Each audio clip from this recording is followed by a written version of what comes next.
ജില്ലയിലെ രണ്ടിടങ്ങളിൽ നിന്ന് 200 ഗ്രാം MDMA-യുമായി 4 പേർ പിടിയിലായി.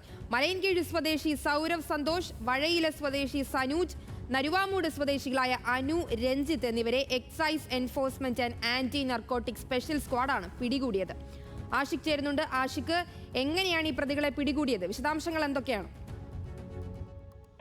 ബാംഗ്ലൂരിൽ നിന്ന് വലിയ അളവിൽ MDMA സംസ്ഥാനത്തേക്ക് എത്തിക്കുന്ന പ്രതികളാണ് ഇന്നലെ പിടിയിലായിട്ടുള്ളത്. 2 സ്ഥലങ്ങളിലായിട്ടാണ് ഏകദേശം 200ഓളം MDMA 4 പ്രതികളിൽ നിന്നായി പോലീസ് പിടികൂടിയിട്ടുള്ളത്.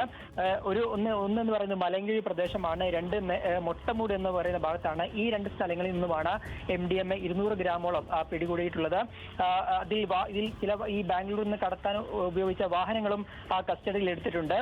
മലയൻകീഴ് സ്വദേശി സൗരവ് സന്തോഷ്, വഴയില സ്വദേശി സനൂജ് ഇവരെയാണ് മലയൻകീഴിൽ നിന്നും പിടികൂടിയിട്ടുള്ളത്.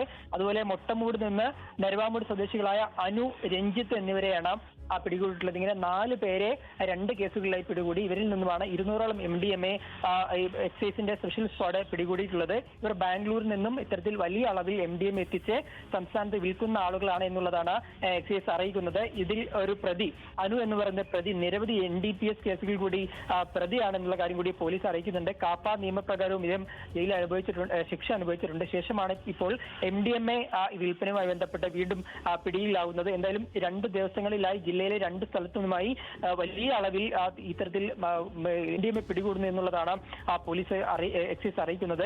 2 കേസുകളിലായി 4 പേരും അതുപോലെ ഒരു വാഹനം കൂടി പോലീസ് കസ്റ്റഡിയിൽ എടുത്തിട്ടുണ്ട്. എക്സൈസ് സർക്കിൾ ഇൻസ്പെക്ടർ ആയിട്ടുള്ള അരുൺ അശോകിന്റെയും നിഷാദിന്റെയും നേതൃത്വത്തിലുള്ള സംഘമാണ് അറസ്റ്റിന് നേതൃത്വം നൽകിയ കാര്യവും എക്സൈസ് അറിയിക്കുന്നുണ്ട്. എന്തായാലും MDMAക്ക് കഴിഞ്ഞ കുറച്ച് ദിവസങ്ങളായി MDMA പിടികൂടുന്നതിൽ കുറച്ച് കുറവുണ്ടായിരുന്നു. പക്ഷേ പിന്നീട് ഇപ്പോഴും വലിയ അളവിൽ ബാംഗ്ലൂരിൽ നടക്കും ഇങ്ങോട്ട് MDMA എത്തിക്കും എന്നുള്ള വിവരങ്ങളാണ് പുറത്തു വരുന്നത്. എന്തായാലും 4 പ്രതികളാണ് ഇപ്പോൾ പിടികൂടിയിട്ടുള്ളത്. ശരിയാ.